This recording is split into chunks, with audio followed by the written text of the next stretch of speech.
Nuestro recorrido por el Evangelio según San Marcos. Prosiguiendo nuestro estudio en este Evangelio, nos corresponde el capítulo 8. En este capítulo, Jesús alimenta a los 4,000 en las costas de Decápolis. Los fariseos piden una señal en Dalmanuta. En Betsaida, los amigos del ciego piden a Jesús que toque sus ojos. Y finalmente, Pedro declara su gran confesión de fe en Cesarea de Filipos. El capítulo 8 tiene la misma longitud que el capítulo 6, y aquí prosigue el gran tema de Marcos y su énfasis sobre la acción. Lo que hizo el Señor Jesús era importante para los romanos y también lo es para nosotros hoy en día.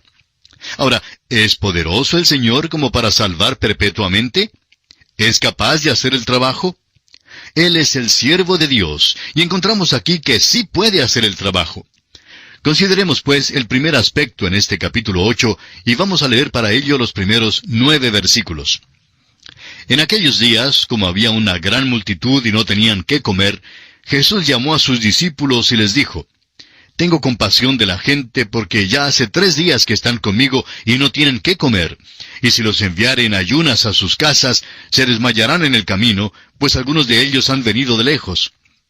Sus discípulos le respondieron: «¿De dónde podrá alguien saciar de pan a estos aquí en el desierto?».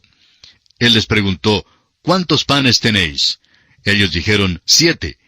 Entonces mandó a la multitud que se recostase en tierra.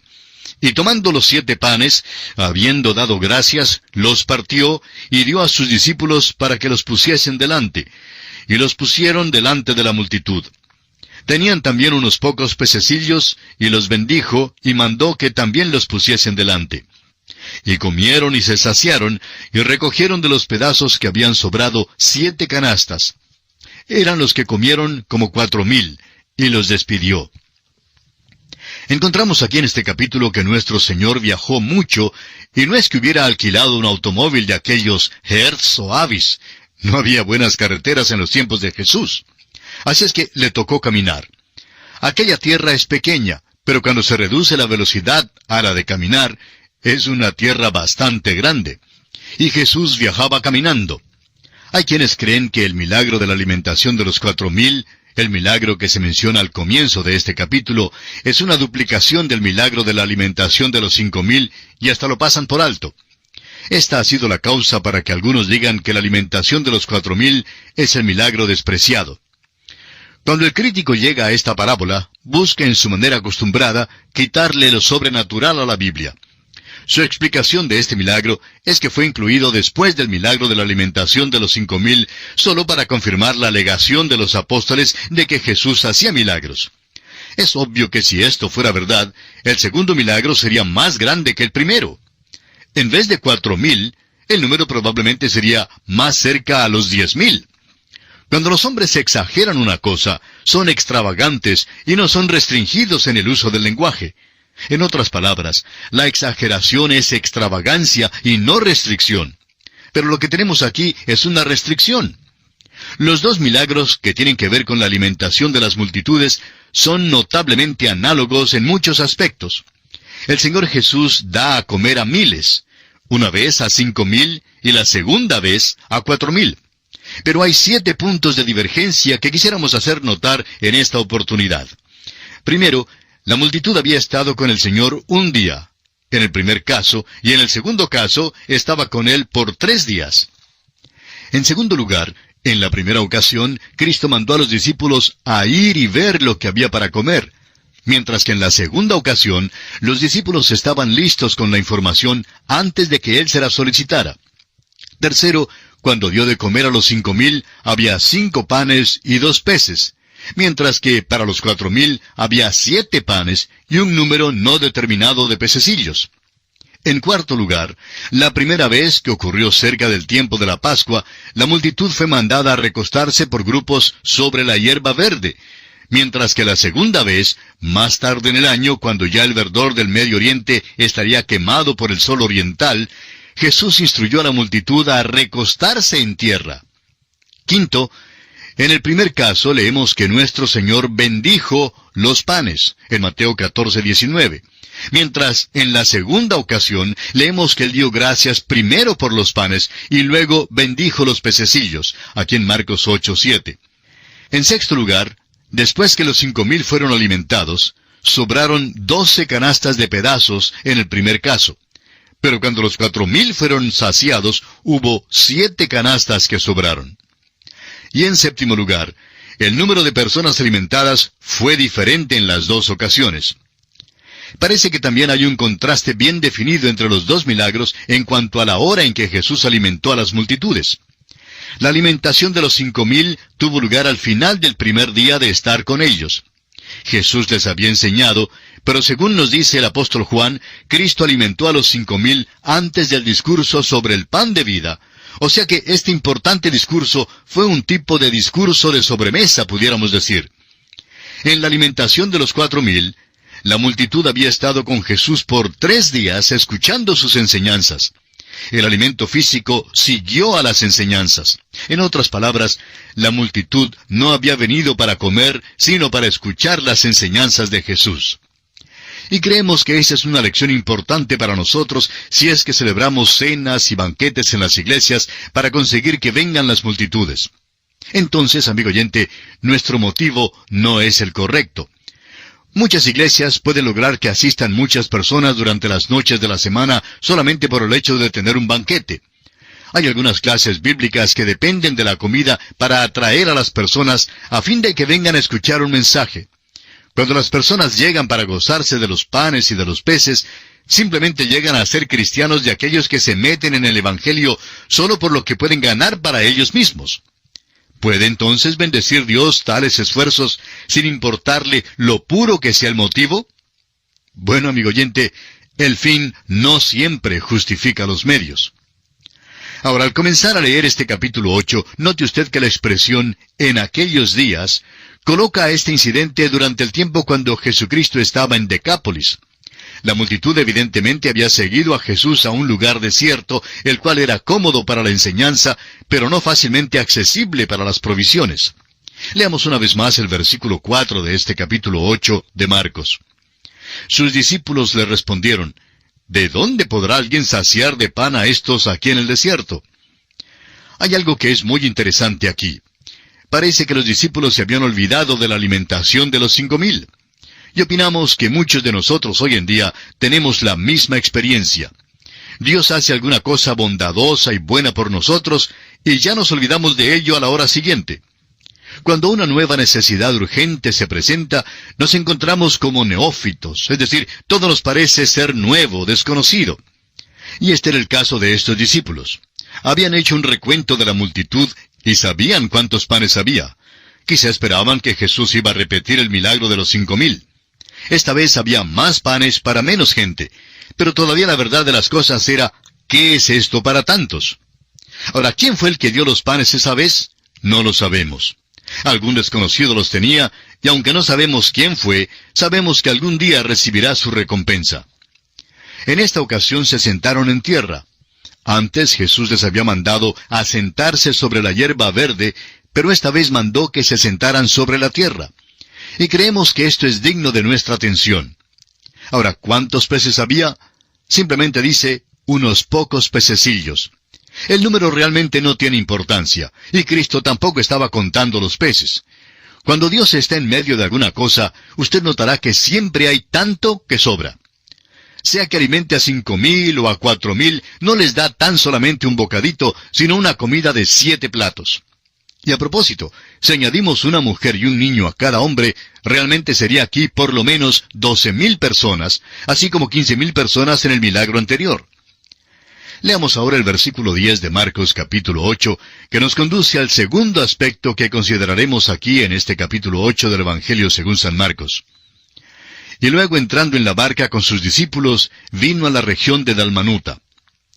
El sitio de Dalmanuta no puede ser determinado con exactitud. Al parecer estaba en la costa del mar de Galilea y uno tenía que cruzar el mar para llegar hasta allí. Viajaron por barca y al parecer este lugar estaba en alguna parte de la costa del norte.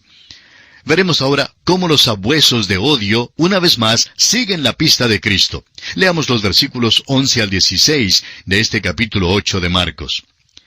Vinieron entonces los fariseos y comenzaron a discutir con él, pidiéndole señal del cielo para tentarle.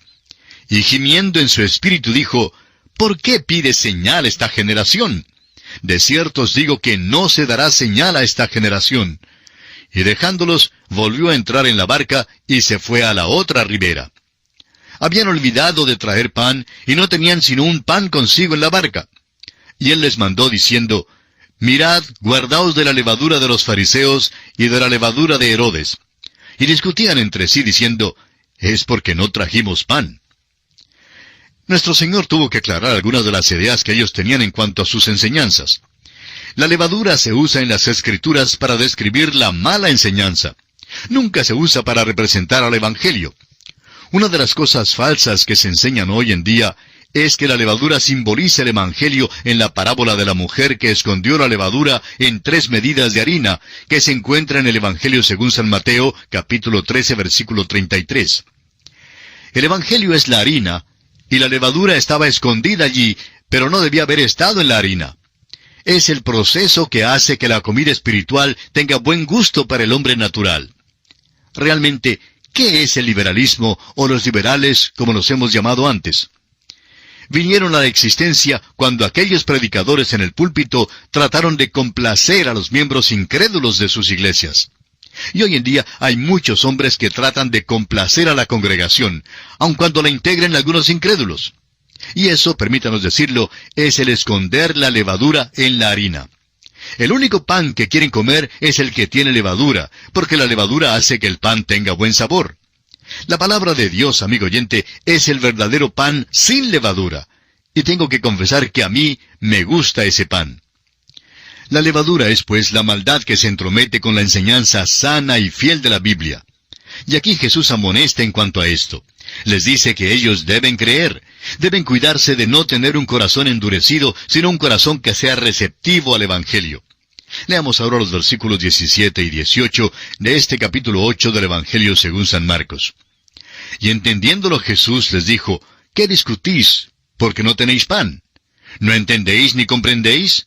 ¿Aún tenéis endurecido vuestro corazón? ¿Teniendo ojos no veis y teniendo oídos no oís? ¿Y no recordáis? He sido un predicador por mucho tiempo, amigo oyente, y a veces descubro algo que me sobrecoge. Hay ciertas personas que creo que saben la verdad espiritual, pero quienes realmente no entienden nada. Parece que no absorben nada de lo que han recibido. Hay también los que han estado estudiando la Biblia por muchos años, y sin embargo no ven nada. Recuerde que estos hombres eran apóstoles de Jesús. Y los versículos 19 al 21 dicen, Cuando partí los 5 panes entre 5,000, ¿cuántas cestas llenas de pedazos recogisteis? Y ellos dijeron, 12. Y cuando los 7 panes entre 4,000, ¿cuántas canastas llenas de los pedazos recogisteis? Y ellos dijeron, 7. Y les dijo, ¿cómo aún no entendéis? La palabra de Dios es el pan de vida. La palabra de Dios revela a Cristo. Debemos comer de Él y cuidarnos de la levadura. Creo que esto debe ser muy claro para nosotros en estas enseñanzas que Él da. De nuevo, estudiaremos la alimentación de la multitud cuando nos corresponde estudiar los evangelios de San Lucas y San Juan. Entraremos en más detalle entonces. Ahora el versículo 22 dice, Vino luego a Betsaida, y le trajeron un ciego, y le rogaron que le tocase. Aquí hay otro milagro extraordinario que hizo nuestro Señor. Accedió a su petición y tocó los ojos del ciego. Pero usted notará más adelante que Jesús sacó al ciego fuera del pueblo. Es posible que Betsaida, el lugar donde Cristo hizo muchos de los milagros, haya llegado a ser como Nazaret, el lugar donde ya no pudo hacer las grandes obras. Seguramente no había ningún valor medicinal en la saliva, pero el Señor la usó para aumentar la fe de este hombre. Vamos a leer esto para aprender la verdad espiritual que hay aquí para nosotros. Los versículos 23 al 26 dicen, Entonces, tomando la mano del ciego, le sacó fuera de la aldea, y escupiendo en sus ojos, le puso las manos encima y le preguntó si veía algo.